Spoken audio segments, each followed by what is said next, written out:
We're live. All right, there we go. Awesome. Welcome Perfect. to Office Hours. I'm Nora, that's Sto, wherever he is. And we do this series every first and third Tuesday of the month because we want to make good, reliable, practical information accessible to artists such as yourself, whether you're a musician or an entrepreneur or any kind of artist. Um, Practical advice for independent creatives. Hit the subscribe. I feel really awkward and off today, but we're here. And we're talking about how to set your rate, which I think is one of the most difficult questions that. Did you see that tweet though, where the lady was like, I gave someone, I don't know, like $85,000, but she could have asked for 153, or it was like some crazy number. Basically, she had hired someone and she was bragging about how much she had under like the Paid them or whatever. underpaid. Dang. And I think it's such a weird thing when companies have a budget, but rather than being transparent about their budget, they make you name your price, but you don't have any sense of like, well, how much should I ask for? I don't want to ask for too much because then I'm afraid they're going to say no to me, but I don't want to undervalue myself. Like, it's so Right. funny. And it's even harder for musicians and artists in like the creative sectors because there's this culture of like, we'll do it for the exposure and do it for we'll give you light, like. And so I think this is a topic that we don't talk enough about. Shout out to Right. shout out to Serial Sensei who says, yo, she was trash. Shout out to Roy who's here. Namaste, Sto and Nora. So we're going to talk about this. And if you have any questions as you're watching, please drop it in the comments. If you're watching it after the fact, drop it in the chat. If you're watching it after the fact, drop it in the comments. I should just stop talking, Sto. And No, never that. Before we jump into that, we're bringing back our newsletter workshop. yes, Um, I don't have the date exactly. What last is it? The Saturday. 26th. Yeah, February 26th. We're bringing back our newsletter workshop. I think this is going to be our 5th overall class, but like the 3rd session, I think, that we've done this. Newsletters is one of the best ways to reach your audiences organically. We're constantly seeing the social media algorithm You can't beat stop. the algorithm. Right, you can't beat the algorithm, and it's stopping followers from seeing your content. Instagram came out, I think it was a couple weeks ago or like a few months ago or whatever, and admitted that not even 10 or barely 10% of your followers see the content that you're putting up. So we have to take that extra step. Social media is great; it's a solid resource, but that's all it is. It's a resource. Let's take that next step with our newsletter class. We teach you we teach what resources you can use to start one. We teach you what content to use, or what content to like create around your newsletter. And then we do hands-on exercises to make sure that you understand, and kind of get your brain moving before you even exit the class so that you can just jump right into it. So we'll make sure we leave the link in the bio, and make sure you sign up. It's going You'll to be you'll fire. basically leave with a draft of your next or Right. first newsletter. So when we talk about like practical, it will be very hands-on and practical. Um, Exactly. But outside of that, make sure you leave a like on the video, leave a comment, again, on conversations that you've had surrounding wage, and even how you just handle that conversation yourself. So, um, yeah, we'll start there. And I'll say, Nora, with wages obviously being, especially now, people are talking about inflation, this, and businesses are struggling to even bring in workers and stuff like that. Why is it important for us as individuals to understand what we or how we value ourselves and what we would like to be paid versus letting someone else determine that? so I think part of it is when like you get to decide what you're worth and Right. and obviously like it's a funky concept to be like, how much are you worth? Because the sum of our worth can never be quantified by a dollar amount that like someone is going to pay you. But for this so but for whatever like service it is you're providing or art it is that you're providing, you get to decide. And the most foundational thing, y'all, is if you get like literally you can make up whatever number you want to. If you decide you're worth $1 million, cool. If you decide you're worth $26.43, also cool. You get to decide that. But you have to believe it. If you don't believe what your rate is, if you're like, I don't, people will pick up on that insecurity and they will undervalue you. They will negotiate differently. So that, I think that's the first thing, is you have to feel like what you're doing is worth your time. And that's not just the time in terms of like, okay, I'm going to be there for an hour, but the time that you spent rehearsing, the time that you spent learning your skills, the time that you spent emotional energy, the time that you spent your materials costs, thinking really big picture of what is it worth for you to show up and do whatever it is that they're asking. So at the core of it, you pick whatever number you want and then believe it, which is hard because sometimes we don't know. And so that's the uncomfortable piece. And we'll get into that a little bit later. Right. And again, it really does come down to understanding what you bring to the table. Again, this is something all of us struggle with, myself included at times. So, it really does come down to, and honestly, even, I mean, I'm jumping ahead a little bit, but like writing a list down of what you bring to the table, like, and understanding what it is that you do. And it makes it so easy to because like the thing is this, and this, especially now with the pandemic and stuff like that, we're running a million miles a minute. It is so easy to forget what you do every single day to either, boost yourself or to promote your work or to build your community and stuff like that. That's all super important stuff. And, a company's not, or a company or a collaborator or whoever is not always going to know what you bring to the table.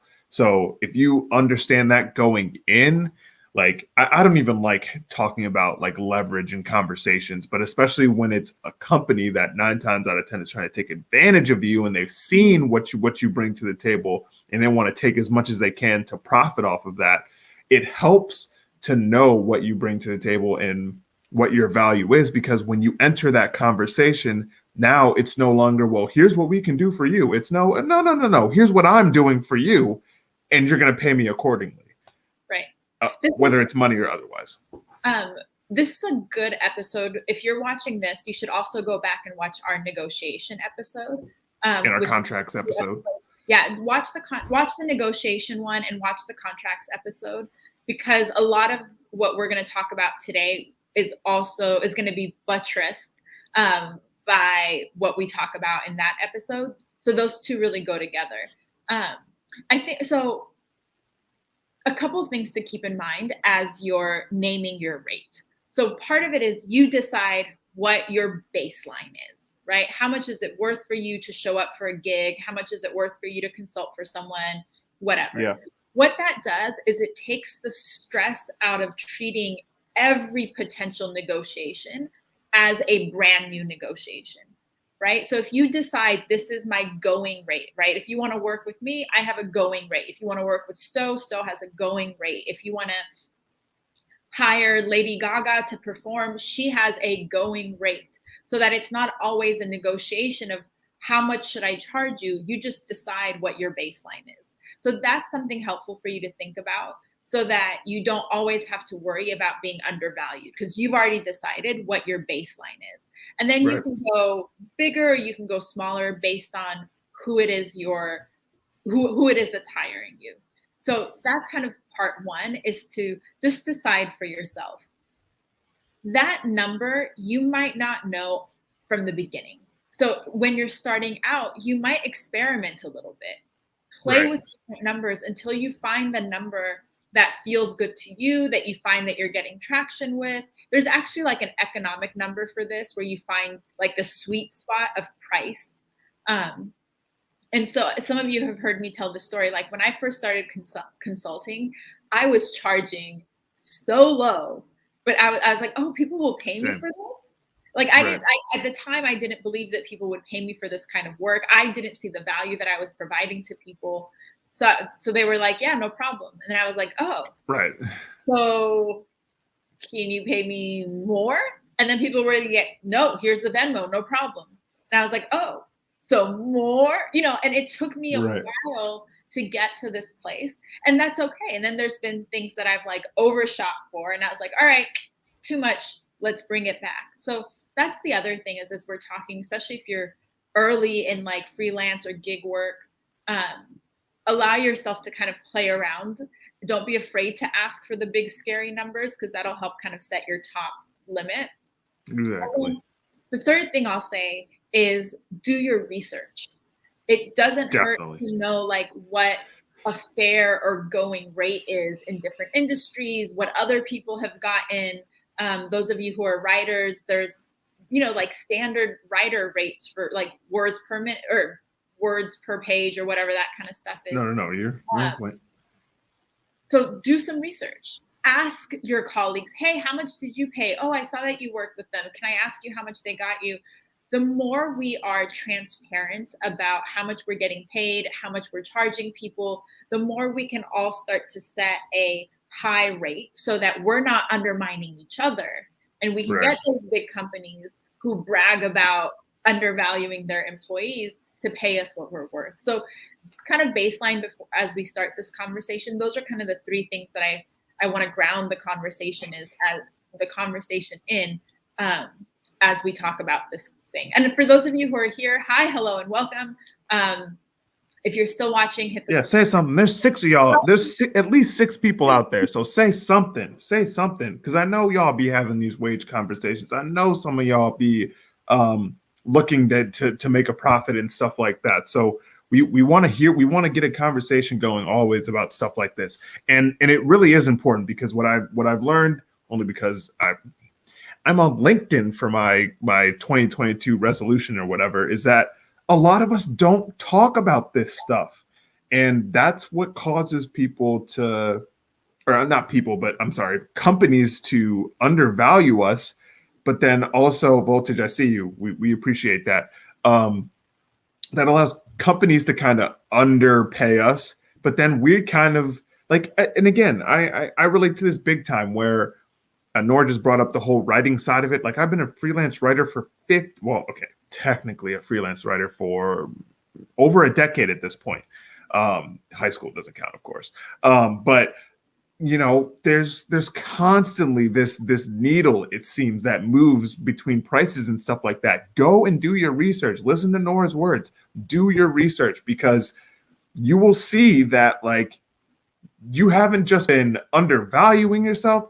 You've been hella undervaluing yourself, because I've even seen some of the rates of stuff that I do. And it's like, oh my goodness, like you've got to be kidding me. There's no way I'm taking under a certain amount, because the quote industry standard is at a level that, they're not always doing the same quality of work that we are in the independent space. I'm not just saying me. I'm not just saying Nora. Like anybody watching this, we bring a certain talent to the table, and anybody that wants that deserves to pay for that. Ciro Sensei says, of course, one of my homies yelled at me to raise the price of my second book because she thought I wasn't charging enough for the labor I did. You're putting in what? That's a whole ass book. Like, pardon my language, but that's a book. Yeah, go ahead. No. So part of the thing is we don't charge enough because we're afraid that no one's going to buy the book, or no one's going to come to the show, or no one's going to sign up for my workshop, or no one's going to do the thing.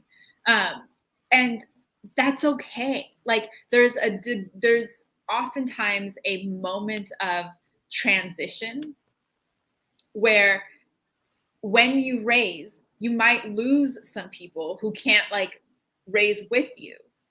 But once you find that kind of next level of customer, then you can start to earn more money, and then you can create sliding scale, or you can play around with it. But you have to let go of that fear of no, or fear of rejection or fear of not selling or not because it's coming regardless. Hate to say it. Right, you're gonna get it. And honestly, like, I think I actually got more no's when I was charging less than I do when I charge more.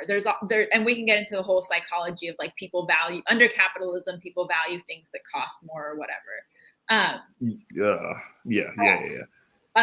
Voltage says it took the pandemic for me to level up and start negotiating better deals and raise my rates, which don't let the pandemic be an excuse for, so early pandemic, I think everyone was like figuring out what the economy, on the fence and trying to figure out what's going on, get the finances together, et cetera, et cetera.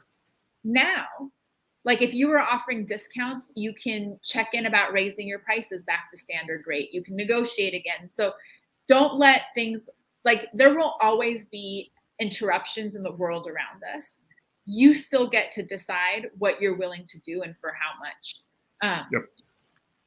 And I want to share this. You can't go once you start to, and that's true. You can't go back. And y'all, I'll tell you, I recently this year raised my consulting rates for the first time in like a couple years.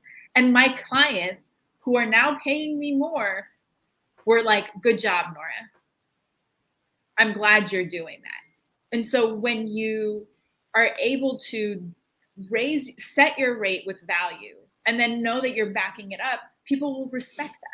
So again, right. that comes back to the not being scared of hearing no, or not being scared of not getting the thing. And last thing I'll say is part of that is also making sure that you have enough,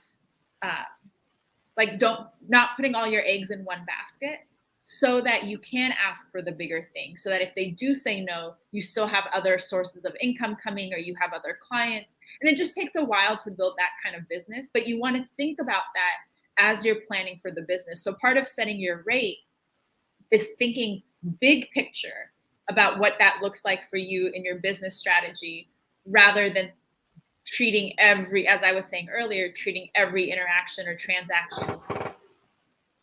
Right. And listen, the valuing yourself, I feel like we always go back to it because honestly, you check some of these. Oh my God, my hair. I'm so sorry, guys. My hair is making me so upset. But seriously, the value is something, valuing yourself, is something we talk about constantly through the 41 episodes that we've done. Like we constantly are talking about knowing your value. Because here's the thing is like, regardless of the medium that you're in, is that like others will try to attribute what they believe your value is, but they usually don't have the whole story. They don't have the full breadth of what you bring to the table. They don't have the full breadth of your talent and stuff like that. So they're almost naturally, and then again, we can talk about the capitalistic side of it all, but like it's almost embedded in that capitalistic zeitgeist or whatever to lowball you. So to save money and increase profit on their end. So again, that's why we kind of talk about when you value yourself, you have that leverage. Yes, no's and rejection are inevitable. It sucks. Like I again, as someone who sometimes takes rejection personally, regardless of the situation, like it's almost inevitable. But we have to understand that, well, number one, focus on the people that are paying you, because there are people that are in your corner and supporting you and stuff like that. That's super important. But I think sometimes we get into this place where it's like we get rejected or whatever, and we're like, oh God, like let me pull back, let me lower those rates real quick because clearly it's way too expensive. No. Again, take a second to really write down everything you bring to the table. Take a second to write down how long you've been in the game. Voltage says rejection is a rite of passage. It almost is, because it's inevitable. There's no such thing as like, all right, I'm going to hop into this career and no single person ever is going to reject me. Like it doesn't work like that. So know yourself, know what you bring to the table, know your value, and then stick by that. In a lot of cases, people are expecting you to kind of bend and kind of waver and not be sure of of your value and stuff like that. So go get that bag. You deserve it. Right. And that's the part. So you set your rate, And then it's a matter of doing the work of finding the audience that can pay for it. So that's the part where like not everybody, oh, I see your question, Sandra. We'll answer it right now. You set your rate and then find the audience that can pay for it. If there's an audience that pays, I don't know, like how much, wait, that Wu-Tang, they paid like $1 million for a Wu-Tang album. People pay double like market value for streetwear stuff all the time, right? Because they decide all that types of stuff on hypebeast shit or like sneakers, or because they decide that it's worth that value. So that's one part. I think this is an important question. Sanford is asking, how do you deal with rejection? On the business tip, right? So rejection, and so on the business tip, I would even reframe it as it's not rejection. They're just not able to give you what you're asking for. That's not a rejection. That's just them and you not having the same needs and wants at the same time. That's like a bit, it's not personal, right? So on that level, you deal with the rejection by making sure that you're not relying on that one client or that one gig or that one option, or that you've built some kind of safety net so that if they say no, you're still good for a month, right? So the rejection in this sense, right? Like from the business perspective, you deal with the rejection by preparing, having like a backup plan or buffers for yourself so that you can handle that no. The other thing you can do in dealing with that rejection is then counter negotiate, right? Or counter offer with something that might not be financially what you're asking for, but is creatively what you're asking for.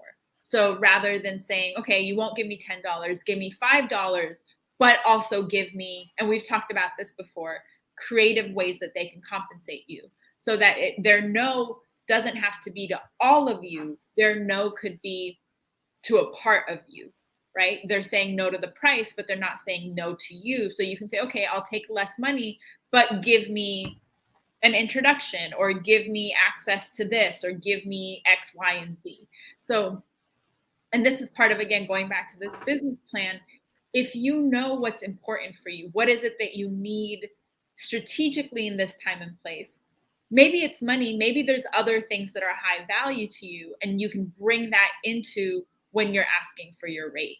And then there's the emotional piece, which is just knowing that your value is not in your work, knowing that you're dope regardless of whether or not pay, that's like doing that internal work. But so how do you, like, what would you say to this question?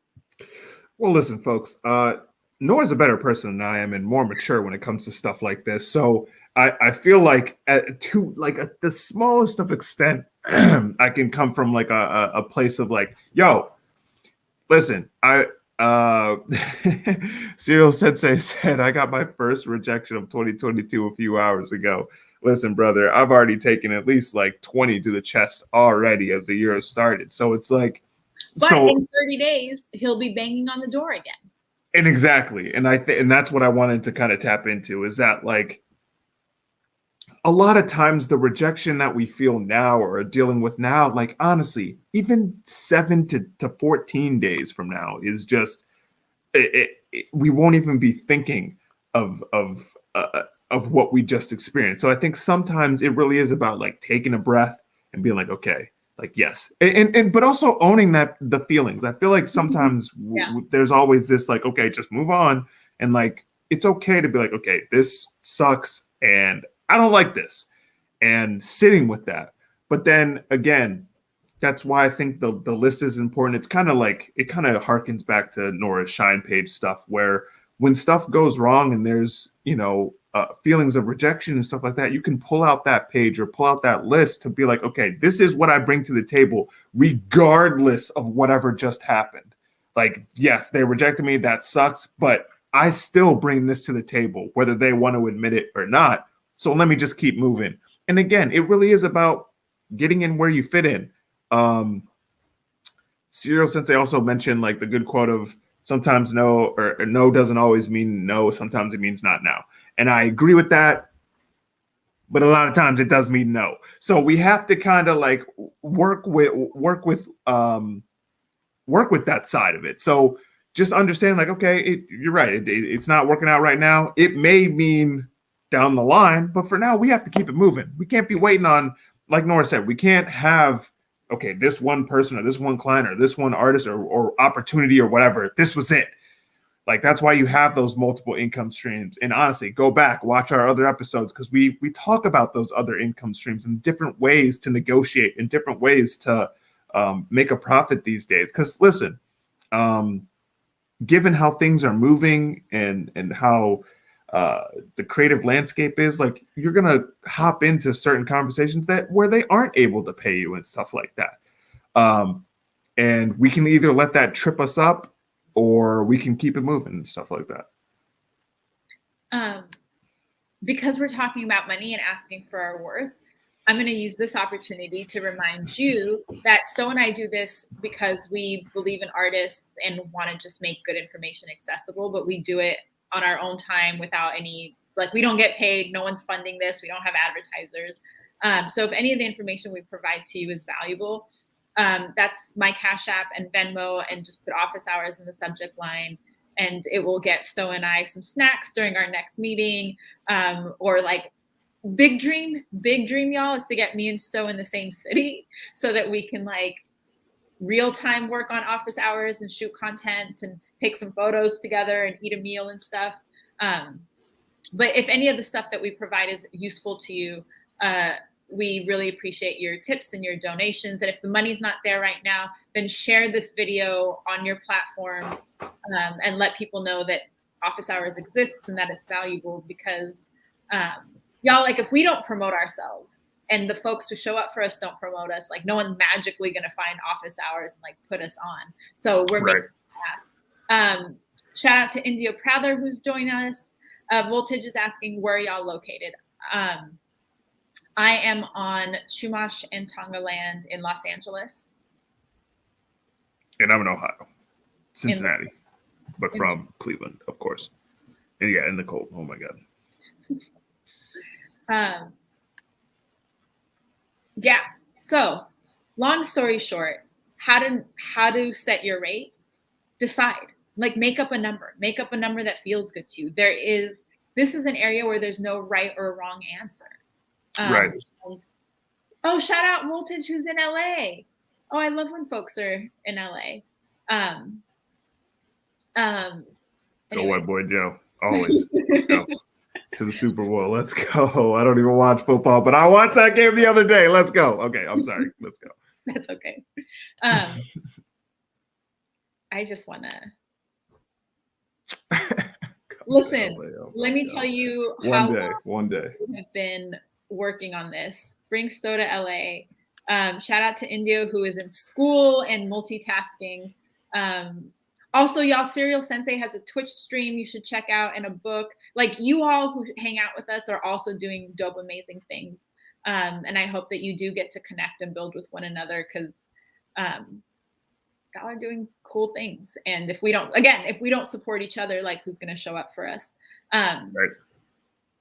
Okay, but name your price. Basically, decide on a number that feels good to you and start playing around with that.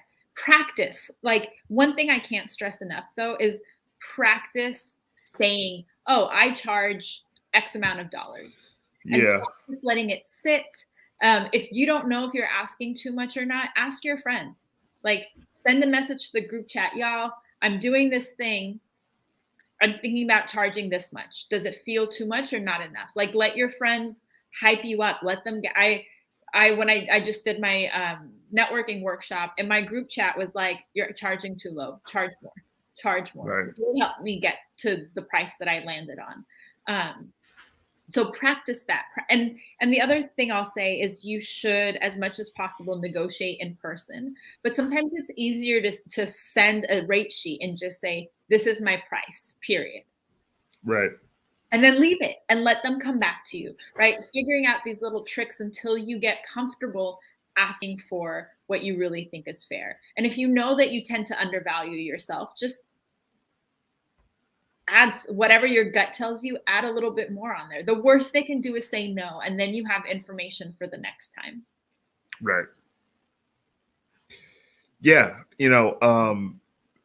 again, do the research and value yourself and stuff like that. Because the research really does help when you can see what others have done in the past. I'm not saying to like absolutely like, stick by that, but it helps to know what others are making. It's helped me so much in understanding like my value and stuff like that.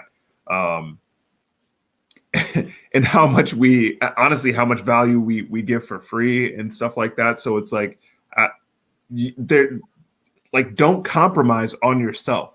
Like, again, these businesses and other people and stuff like that, a lot of times they're trying to use you to prop themselves up. Like, it's weird to say, but like, they need you to help themselves. So don't lowball yourself. There's no reason to do that because they're going to profit regardless, so know your worth. Like that, Mm-hmm. I feel like that's so important. Like there's especially as a lot of us are growing older and stuff like that, we've been through so much, and I think in a lot of cases we're like, oh my goodness, like if I can just get something, like that's enough. But no, like you deserve what your worth is. Don't let people use you up, and don't let people demean your worth just so they can put themselves on. You're worth a ton. You're talented. You bring a ton to the table. Like the only other thing I'll mention is like, and don't like pigeonhole yourself. Like a lot of us are like, obviously we do consulting and some of you do music and stuff like that. But some of you do a lot more than just like the one thing that you're trying to like get on for. Like I only bring up music because we talk to artists a lot. Like a lot of you guys aren't just rappers and aren't just producers. Like some of you are speakers, some of you are poets, singers, songwriters, actual writers, poet. Like the list goes on and on and on. So know your worth and know your value, and don't let anybody lower it, because they'll do that and just keep it moving, and you'll be the one that feels kind of left behind. So yeah. And I know we're like coming up on time, but I also want to remind you, like, you're not in competition with anyone else. So you do your research to see like kind of what the rate is and kind of what the baseline is, but you're not ever like your rate. When you name your rate, you're not in competition with other people. Yes, they might be comparing prices and trying to find the like best deal, so to speak. But if you're worth what you're asking for, if you bring something unique, then they want you. There's a reason that they're Right. talking to you. There's a reason that you bring something that maybe someone is cheaper, but they don't bring what you bring. They don't do Right. what you do. And so that's the other thing to just keep in mind. Like, it helps to know what other people are charging. But if you, going back to what Sto has been saying for the last 33 minutes, if you know your value, they can never undermine that. And you're saying, yes, I might charge more, but what you get from me that you don't get from other people is this unique perspective or this unique approach or my ability to, or X, Y, and Z. And so that's also part of that fear is, oh, well, someone else is going to charge less. Cool, let them. You have to trust that if they're approaching you, if they're talking to you, if y'all are in a negotiation, they want you as much as you want them. And that's the part where, and we go into this into the negotiation conversation, that y'all should definitely go back and watch if you haven't. Definitely. This is Rewatch perfect. it if you've watched it already. Right. That you're building a relationship when you're with people that they want you and you want them, so you're working together as a team versus like trying to screw each other over. And so that way, when you name your price, you can do it confidently, knowing that they need you, they want you, and then they want you to be happy, and they want your needs met, and they want you to feel like it's worth your time to do whatever it is that you're doing for them. So, and if you're not sure, like, honestly, I love to have negotiation conversations with people. So send me a DM. Hey, Nora, I'm raising my price and I feel scared, but this is what I'm asking. And I will give you the pep talk. I don't think anyone's ever going to be like, charge less. So even if it feels scary, y'all do it anyway. Know that Sto and I are rooting for you. Also remember that at the end of the month, we're doing a newsletter 101 workshop where you'll get like, basically you'll have a whole newsletter draft written and ready to go. Right. and the link for that will be in the bio or in the description below. Make sure you hit the subscribe button. If you're watching this after the fact and have questions that we haven't answered, drop those in the comments. We always come back and answer them. Follow Sto on socials. He's dropping gems all the time. Follow me on socials. I'm trying to also drop gems all the time. It's such a weird thing to say. Right. If nothing else, I hope I will make you rethink capitalism and remind you to take care of yourself. And y'all, thank you for supporting Office Hours. Yeah, leave that like. Make sure to leave a like, leave a comment. Sign up for the newsletter class. It's going to be phenomenal. And let us know your experience with, negotiating your pay and stuff like that. Because it's always, I feel like the more open we are about this stuff, the more that we can change things for the better. So drink some water. Get a damn website. I know y'all still looking at me crazy because I know some of y'all ain't got one. So, yeah, see you all soon. I can't remember what our episode is. We'll be back in 2 weeks. Wait, next episode. Oh, no, too late. No, February 15th episode is all about dating an entrepreneur, dating creatives, like relationships and stuff. I am so excited. Indio, thank you so much. Indio sends a reminder. Don't forget to tell your peeps in the tweets and these stories about Nora and Sto. But y'all, our next episode is about dating and relationships as creatives, as artists, as entrepreneurs. I'm really excited to have this conversation. Right. It's going to be a good one. It really is. No, it's going to be a good one. It is going to be a good one. Definitely is. So I hope you'll join us. Yep. Come hang out with us in 2 weeks, February 15th. All right. Peace, everyone.